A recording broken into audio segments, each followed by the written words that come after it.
प्यारे बच्चों नमस्कार। जैसा कि आपको पता है कि कल आपका यूपी बोर्ड का कंप्यूटर साइंस का क्लास 10th का एग्जाम है। तो उस एग्जाम के पॉइंट ऑफ व्यू से एक बार फिर से हम लोग कुछ इंपॉर्टेंट एमसीक्यूज करने वाले हैं सी लैंग्वेज के। और ये आज आपकी आखिरी क्लास होगी।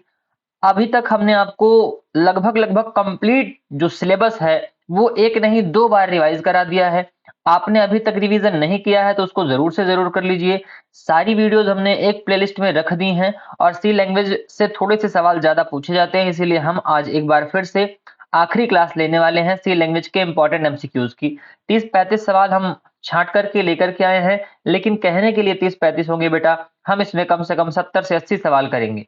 ठीक है, तो ये आखिरी क्लास होगी और आप अपने आप को थोड़ा सा और बूस्ट कर लें अपनी तैयारी को। जो चीजें आपने नहीं पढ़ रखी हैं उसको एक बार अच्छे से जाकर के पढ़ लीजिए, रिवाइज कर लीजिएगा।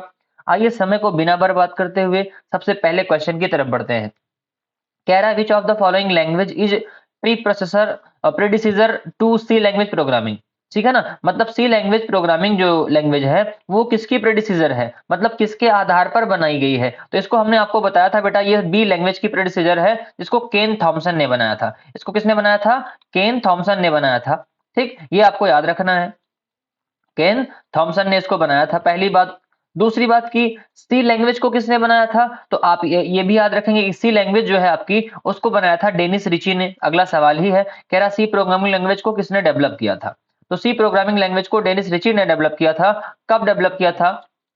1972 में, है ना। एक सवाल और पूछ सकता है, कहां डेवलप किया था? A T and T Bell Labs में। A T and T Bell Labs में इसको डेवलप किया गया था। एक चीज और पूछ सकता है कि क्यों बनाया गया था सी लैंग्वेज को, तो बेटा यूनिक्स ऑपरेटिंग सिस्टम था उस समय।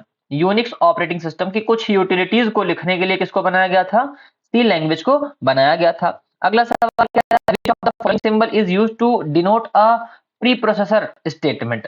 किसी प्री प्रोसेसर स्टेटमेंट को डिनोट करने के लिए हम लोग किस स्टेटमेंट का इस्तेमाल करते हैं या फिर किस सिंबल का इस्तेमाल? तो बेटा उसके लिए हम लोग पाउंड साइन का इस्तेमाल करते हैं। इसको आप क्या कहते हो? इसको आप हैज भी कहते हो।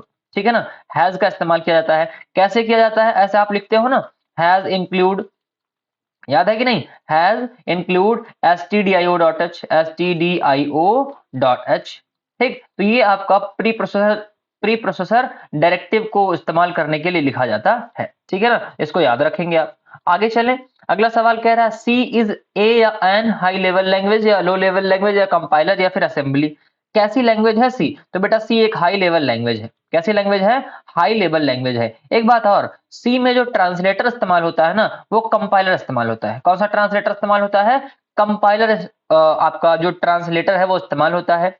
अच्छा, कंपाइलर है क्या? तो बेटा याद रखिएगा, कंपाइलर एक ट्रांसलेटर है जो पूरे प्रोग्राम को एक बार में कन्वर्ट करता है, जबकि interpreter line by line convert करता है।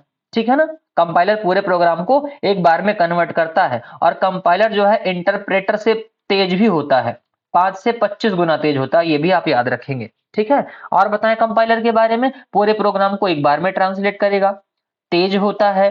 ठीक, दूसरी चीज और तीसरी चीज क्या है कि ये एरर्स की एक लिस्ट जनरेट करता है, कहां किस लाइन में कौन सी गलती है कंपाइलर बहुत बढ़िया तरीके से बताता है। ठीक है, अगले क्वेश्चन की तरफ बढ़ते हैं। कह रहा है dash reserves all keywords in C language. बेटा सी लैंग्वेज में कीवर्ड्स को कौन रिजर्व करता है? अब सी लैंग्वेज में क्या काम करता है? जाहिर सी बात है कंपाइलर काम करता है। ठीक है ना, तो यहाँ पर कंपाइलर क्या करता है? सारे कीवर्ड्स को रिजर्व रखता है, लेकिन कहीं कहीं पर थोड़ा सा इंटरप्रेटर भी उसमें इंक्लूड होता है अगर हम लोग किसी और लैंग्वेज में जाते हैं तो अगर यहाँ सी लैंग्वेज लिख दिया है तो कंपाइलर कहेंगे आप, अगर सी लैंग्वेज ना लिखा होता तो फिर बोथ ए एंड बी कहते आप। ठीक है ना, ये आपको याद रखना है, क्योंकि सी लैंग्वेज में क्या होता है, कौन सा ट्रांसलेटर होता है? कंपाइलर होता है, ये आपको याद रखना है। फिर कह रहा है कि which of the statements is not valid with respect to low level language। Low level language के रिस्पेक्ट में कौन सा स्टेटमेंट सही नहीं है? तो आइए देखते हैं। कह रहा set of instructions in the form of sequence of zeros and ones. बिल्कुल, 0 और 1 की फॉर्म में लिखी जाती है लो लेवल लैंग्वेज, सही बात है।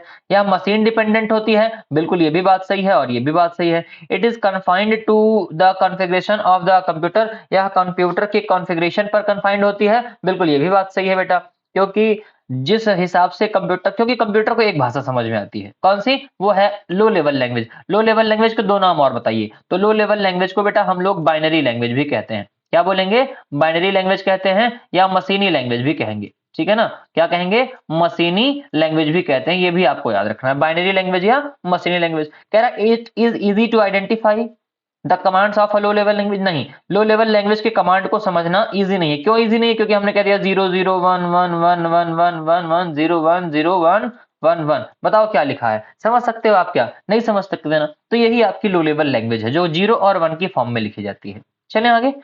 आगे कह रहा है a switch statement is used to, एक स्विच स्टेटमेंट का इस्तेमाल हम लोग करते हैं। तो स्विच स्टेटमेंट हमने आपको पढ़ा रखा है अच्छे से, एक पूरी वीडियो है, उसमें हमने आपको बताया था कि जो कंडीशन सेटिस्फाइड होती है उसी केस पर जाकर के आपका प्रोग्राम सीधे क्या हो जाता है, स्विच हो जाता है। यहाँ पर कह रहा है switch between functions in a program, नहीं फंक्शंस को स्विच नहीं करता। कह रहा है switch from one variable to another variable, नहीं वेरिएबल को भी स्विच नहीं करता है। कह रहा है choose from multiple possibilities which में arise due to different values of a single variable. बिल्कुल ये आपका सही जवाब हो जाएगा कि बहुत सारी पॉसिबिलिटीज दी गई है ना, तो जिस पॉसिबिलिटी पर हमारी कंडीशन ट्रू होती है उसी पॉसिबिलिटी को वो एग्जीक्यूट कर देता है। Switching between variables and statements, नहीं ये भी आपका सही नहीं होगा। कौन सा सही हो गया? ऑप्शन नंबर सी इसमें सही जवाब हो गया, ठीक है ना। आगे कह रहा है a character A always ends with a N. Character A याद है कि नहीं? जैसे मान लो मैंने अपना नाम लिखा AJAY, ये हमारी क्या है, ये एक स्ट्रिंग है। क्या है बेटा? एक स्ट्रिंग है। इसकी हमको कैरेक्टर एरे बनानी है। कैसे बनती है? तो यहाँ पर ऐसे लिखा जाएगा ए, ठीक है ना, उसके बाद कॉमा लगेगा, फिर लिखेंगे जे, यहाँ पर फिर कॉमा लगेगा, फिर लिखेंगे ए, फिर कॉमा लगेगा और फिर लिखेंगे वाई। अब ये यही खत्म नहीं हुई, अभी इसके बाद भी एक लगेगा इसमें \0, नल टर्मिनेटर इसको बोलते हैं। क्या बोलते हैं बेटा? नल कैरेक्टर या नल टर्मिनेटर। अब ये बंद हो जाएगा और इस तरीके से क्या हो जाएगा, अजय का एरे रिप्रेजेंटेशन इस फॉर्मेट में हो जाएगा। तो यहां पर सही जवाब क्या हो जाएगा बेटा? ऑप्शन नंबर ए हो जाएगा, नल कैरेक्टर। क्या हो जाएगा? Null character. आगे चलते हैं। कह रहा है for 16 bit compiler, 16 bit compiler में अलाउेबल रेंज ऑफ इंटीजर, हमने आपको बताया भी था इंट, जब 16 बिट कंपाइलर हो तो इंट बेटा कितनी साइज कवर करेगा? ये 2 बाइट की साइज कवर करेगा। कितनी? 2 बाइट की साइज को ऑक्यूपाई करेगा, ठीक है ना। अच्छा, उसकी रेंज कितनी होती है ये भी हमने अब आपको बताया था, 32,768 से लेकर के 32,767 तक। ये ऑप्शन नंबर डी, -32,768 से लेकर के प्लस 32,767 तक, ठीक है ना। कहां प्लस 67 ही क्यों रहा? क्योंकि बीच में 0 आता है, इसीलिए यहां पर एक कम हो गया है, ठीक है ना। तो ये आपको याद रखना है। फिर कह रहा है every C program must at least contain, हर सी प्रोग्राम में कम से कम एक क्या होना चाहिए? तो बेटा कम से कम एक फंक्शन होना चाहिए, एट लीस्ट वन, या एक से ज्यादा हो सकता है लेकिन कम से कम एक होना चाहिए। अच्छा, वो एक कौन होता है कम से कम? वो एक होता है बेटा मेन। आप हर सी लैंग्वेज में क्या देखते हो? मेन फंक्शन देखते हो, ठीक है ना। तो वही है, कम से कम एक तो ये होना ही चाहिए, बाकी इससे ज्यादा हो सकता है, कोई दिक्कत नहीं है। आगे कह रहा है information will be passed to the function via special identifiers. जो हमारे इंफॉर्मेशन होती है जो फंक्शन में हम लोग पास करते हैं उनको हम लोग क्या बोलते हैं बेटा? उनको हम लोग आर्गुमेंट भी बोलते हैं और उनको पैरामीटर भी बोलते हैं। लेकिन सर आर्गुमेंट और पैरामीटर कब बोलेंगे? तो याद रखना बेटा, जब फंक्शन आप डिफाइन कर रहे हो। क्या कर रहे हो? डिफाइन कर रहे हो, तब क्या बोलिएगा? तब आप बोलिएगा पैरामीटर। तब क्या बोलिएगा? पैरामीटर। और आर्गुमेंट कब बोलेंगे बेटा? जब फंक्शन कॉल कर रहे हो तब आप बोलोगे आर्गुमेंट। बात समझ में आ गई ना? दोनों बातें याद रखना। तो ऑप्शन नंबर क्या हो जाएगा? ऑप्शन नंबर यहां पर हो जाएगा डी, इस क्वेश्चन का बिल्कुल सही जवाब। चले आगे।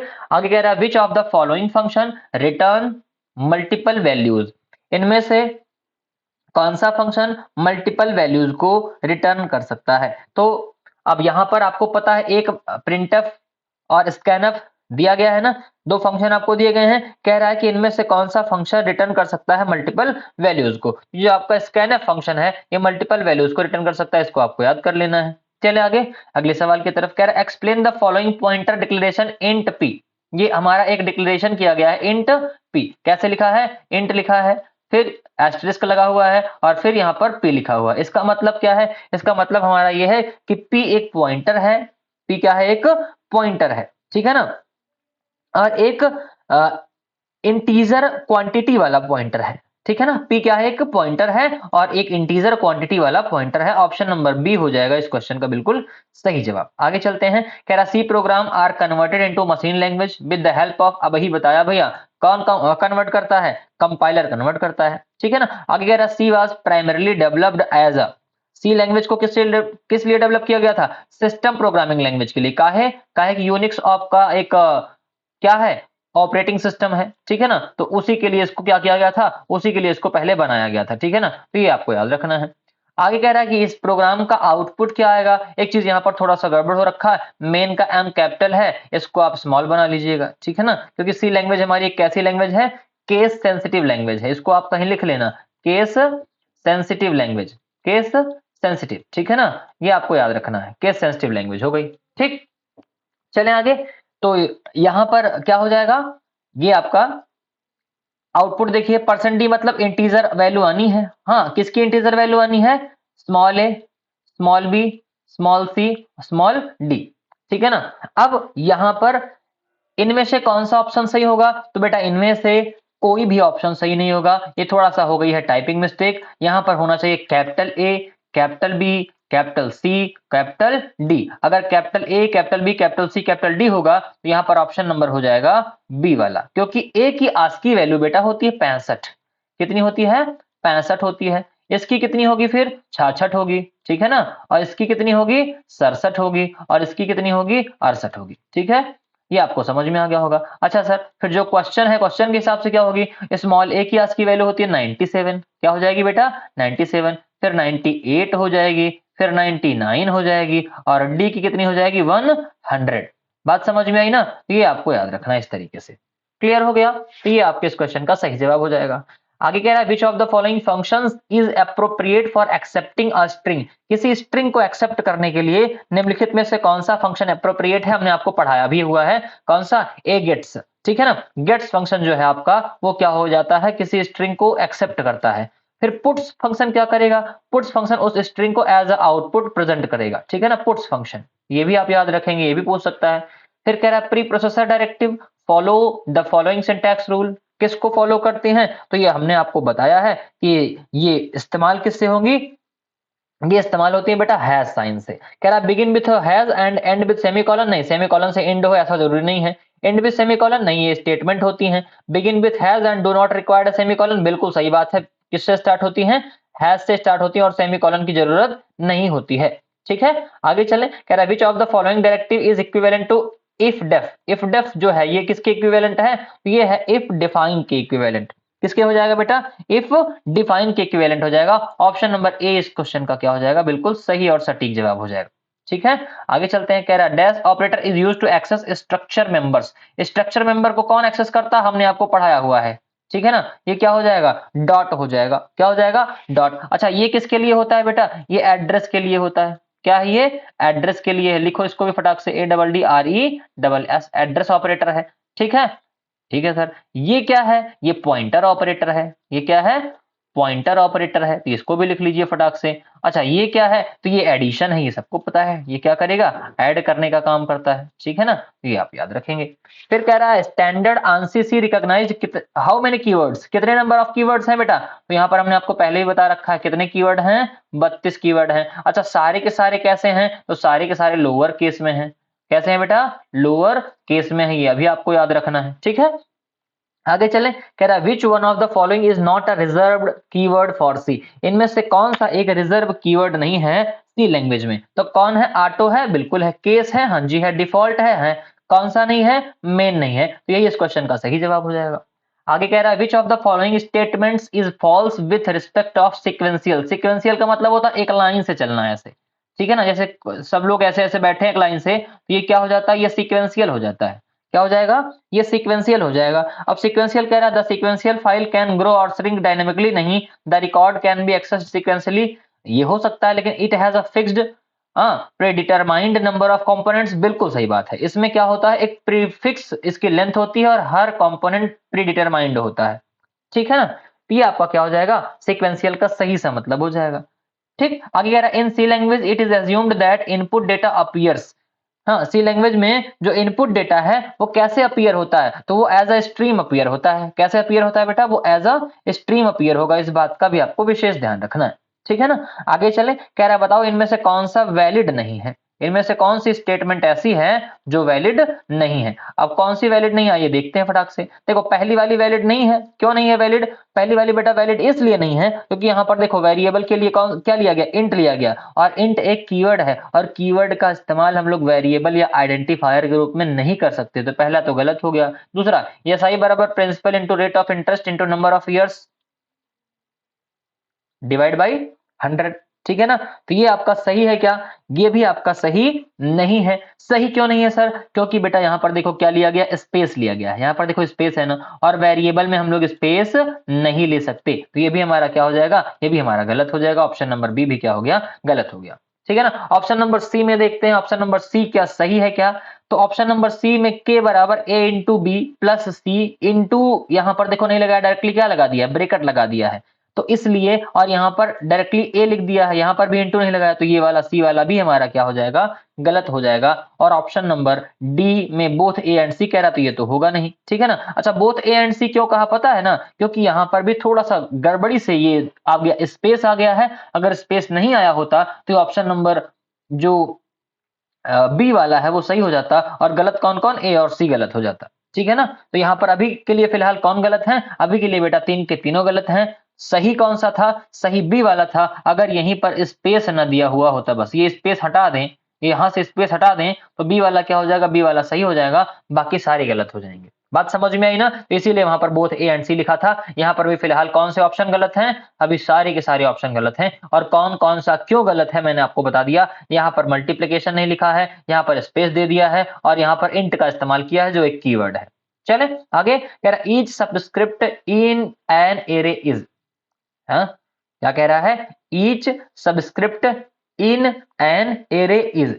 सबस्क्रिप्ट, सबस्क्रिप्ट मतलब समझ रहे हैं ना, जो एरे होती है उसमें जो भी हम लोग नंबर लिखते हैं या फिर जो हम लोग डेटा लिखते हैं, उसी को हम लोग क्या बोलते हैं, सबस्क्रिप्ट बोलते हैं। अब वो क्या हो सकते हैं?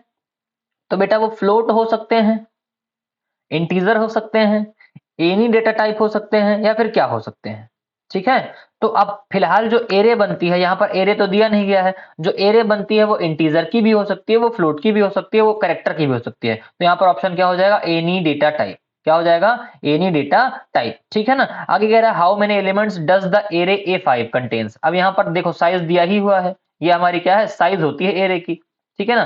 कितने एलिमेंट आ सकते हैं बेटा, 5 एलिमेंट आ सकते हैं। तो फटाक से देखो 5 कहाँ हुआ, ऑप्शन नंबर ए में दिया हुआ है, 5 सही हो जाएगा। फिर कह रहा है which one of the following declares one dimensional 30 element से ले। अगर 30 एलिमेंट की एरे बनानी है तो साइज कितनी होनी चाहिए, यहाँ पर 30 होनी चाहिए, ठीक है ना। ऑप्शन नंबर क्या हो जाएगा बेटा, ऑप्शन नंबर बी सही हो जाएगा। रिकर्सन का मतलब क्या होता है? तो रिकर्सन का मतलब होता है जब कोई फंक्शन खुद को कॉल करता है तो वो रिकर्सन कहलाता है, ये हमने आपको पढ़ाया था, ठीक है ना। कॉलिंग द सेम फंक्शन, है ना, या फिर a function that called itself is known as recursion. Last question कह रहा है which of the following is not a correct variable type. इनमें से कौन सा एक करेक्ट वेरिएबल टाइप नहीं है? इंटीजर है, हाँ जी बिल्कुल है। कैरेक्टर है, बिल्कुल है। डबल है, हाँ है। कौन सा नहीं है? रियल नहीं है। इस क्वेश्चन का सही जवाब क्या हो जाएगा, ऑप्शन नंबर बी हो जाएगा, ठीक है ना। ये इस क्वेश्चन का राइट आंसर हो गया। बात समझ में आ गई ना? तो ये इतनी चीजें आपको याद रखनी है। आई होप ये सारी बातें आपको समझ में आ गई होंगी, और हाँ आप अपनी तैयारी को बहुत बेहतर बना लीजिए। हमने जितना प्रयास हो सकता था सब कुछ कर दिया है।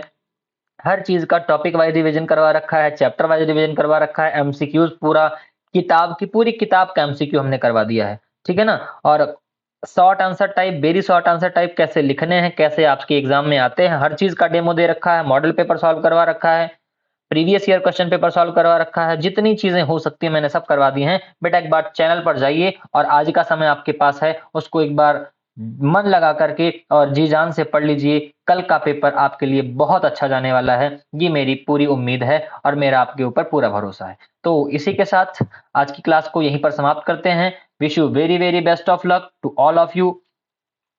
आपका पेपर बहुत अच्छा जाए, मैं यही आपसे उम्मीद करता हूं, और मिलते हैं फिर किसी सेशन में किसी और वीडियो के साथ। अभी के लिए इतना ही, दीजिए इजाजत। Take care, bye bye.